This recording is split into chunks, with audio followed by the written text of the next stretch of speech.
Good morning, students. Myself, Dr. K. M. Jagdish. I am going to conduct a class on business research methodology under that research process. So, research process go through the following steps. Totally 7 steps included in the research process. First one is define research problem. Second one, review concepts and theories. Review previous research findings.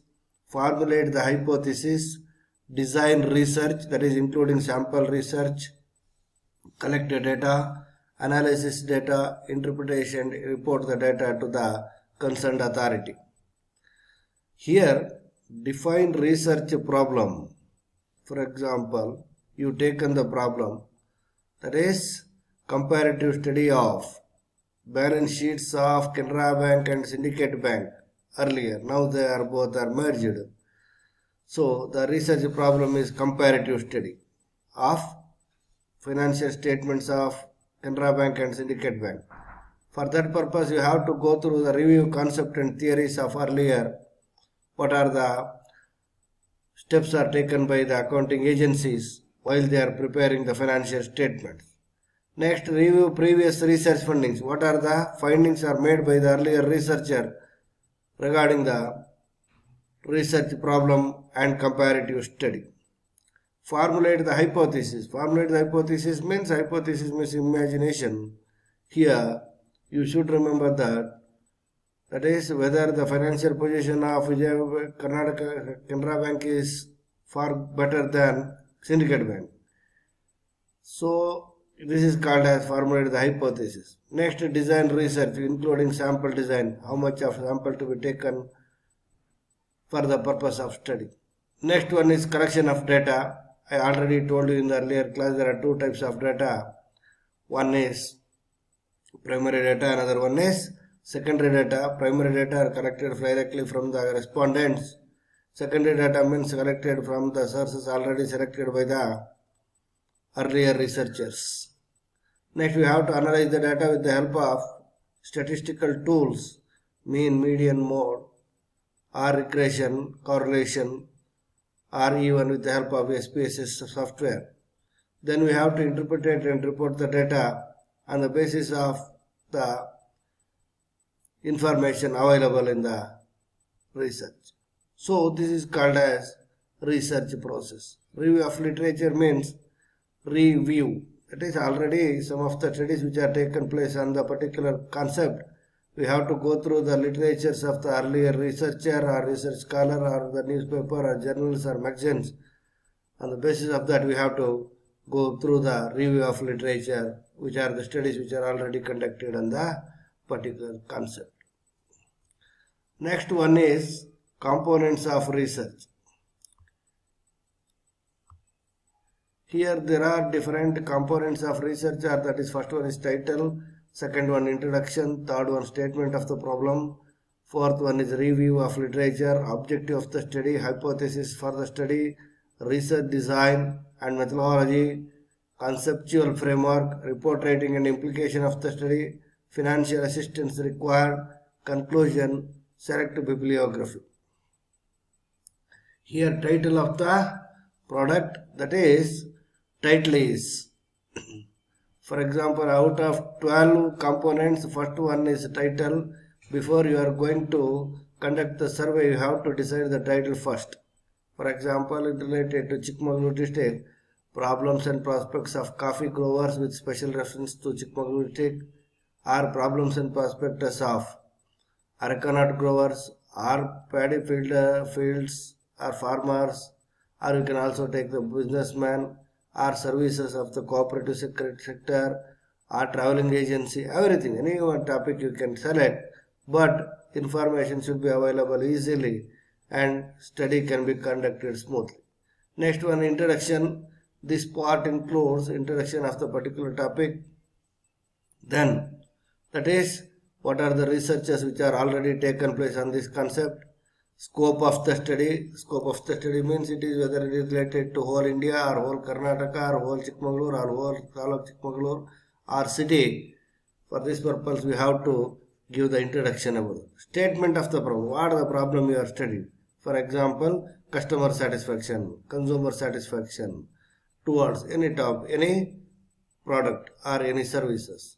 So this is what we call as statement of the problem. For example, the recent issue is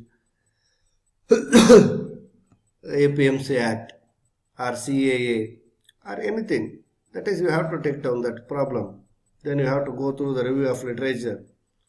That out of review of literature, you can easily understand what are the studies which are conducted on that is in against to the problem or far to the problem. Then you can easily understand. Next, objectives of the study. Why your study is to be conducted. For example, your study is customer satisfaction towards geo data network or communication, geo communication. And the objective of the study is whether to study the services given by the geo company. Second one, to know the or to study the customer satisfaction towards this, and to give proper suggestion to the company. So these are all the major objectives. The object should not give more, that is, the objective should not exceed 5 or 6. Minimum 3 objectives are required, maximum 6, otherwise it is difficult for the students to study the or conduct the survey. Next, hypothesis for the study. Hypothesis for the study means that imagination, there are two types of hypothesis. One is null hypothesis and alternative hypothesis. For example, that is, customers are satisfied with the services of geo network. This is the hypothesis. If it is proved, means it is called as null hypothesis. If it is not proved, it is called as alternative hypothesis. Next, research design and methodology. So here research design means that is, your research should not exceed the particular area. It should not go out of the particular scope. That's why research design should be properly maintained or decided in the earlier. Then methodology means collection of data either from the secondary data or from the primary data with the help of questionnaire or inquiry or interview or any other things. Conceptual framework. The conceptual framework is very important. That is, you should not go out of the particular conceptual framework. That is, you have to cover the issues which are your study should be within the purview of title, objective of the study. Otherwise, it is out of the scope. That's why it is not called as conceptual framework. The conceptual framework is very important. Next one, report writing and implication of the study. You have to write the report on the basis of the conceptual framework with the help of analysis and interpretation of data. You have to write the report and submit to the concerned authority and implications of the study. Then you have to decide where the financial assistance is acquired. So there are number of financial assistance given by the company or government or by the universities for the purpose of this study or research. Then you have to write the conclusion. Then which are the books and refer the books and author, that is, books and journals you are used. You should give that particular reference to the particular study. That is each and every line. If you taken one line means you have to give the reference or bibliography. Otherwise, you should not. It comes under the plagiarism. So there are totally 12 steps in the or 12 components in the research. Next one, under that first one, I told you in the earlier title, the first one. It should be precise or precise in words. It should be very clear. It should be specific. It should be catchy or attractive. So this is what we call as title. So if we go through that incorrect title and correct title, here there are some examples. So here you can see that a study of implementation of data mining techniques for effective crime and criminal investigation is the wrong incorrect title taken by the research scholar or student. The correct title is an implementation of data mining techniques for effective investigation of crimes. A study of Satara and Pune district in Maharashtra. So this is what we call as how we can collect the or give the correct title. Second one is financial and operation performance analysis on mergers and acquisitions in Indian banking structure, a study. So it is a simple way how we can make an attractive way analysis of mergers and acquisitions in Indian banking sector in post-liberalization era, an exploratory study. So here we can easily understand that. That is what we are very clear that is we have to make use of all these. Next one is impact of mergers and acquisition of performance of Indian banks in post-liberalization era. That is first is the simple way. Financial and operation performance analysis of mergers and acquisitions in Indian bank sector study. In the attractive way we can make in the both types impact of mergers and acquisitions on performance of Indian banks in post-liberalization era or analysis of mergers and acquisition in Indian banking sector in post-liberalization era on exploratory study. So this is what we called as how we can take that is different what we called as the titles. Next one is introduction. It is expected to introduce chosen research problem topic covering its origin, meaning, purpose, developments at international and national region level and its present status. The very idea of this component in the research proposal is to acquaint readers with the research problem. So, introduction of the particular research problem is very important regarding its origin, meaning, purpose, developments at international national region level and its present stage. The very idea of this component in the research proposal is to acquaint readers with the research problem.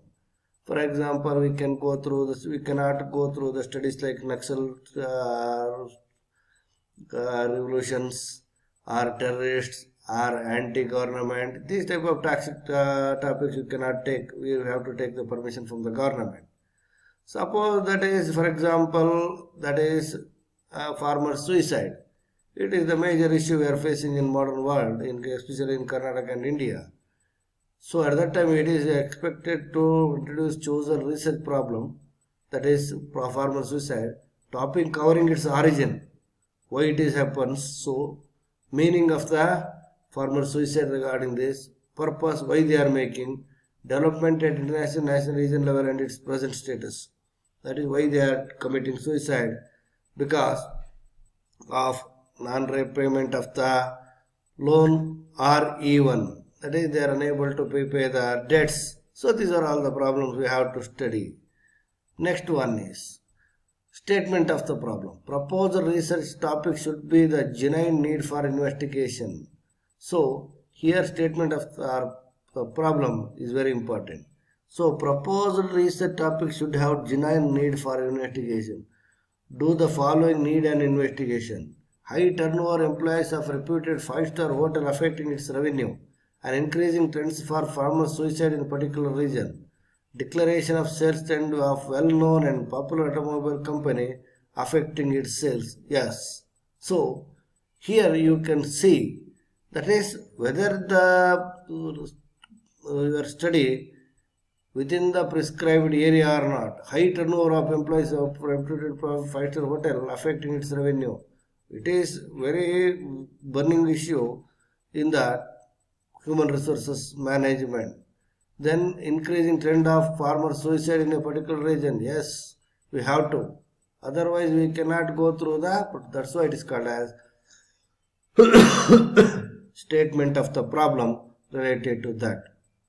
Before going to another one, we have to close here for this session. In the next session we will scope for that is totally 12 processes in the research problem. That is, first one is title, second one is importance of the study, that is introduction, third one is statement of the problem. Thank you.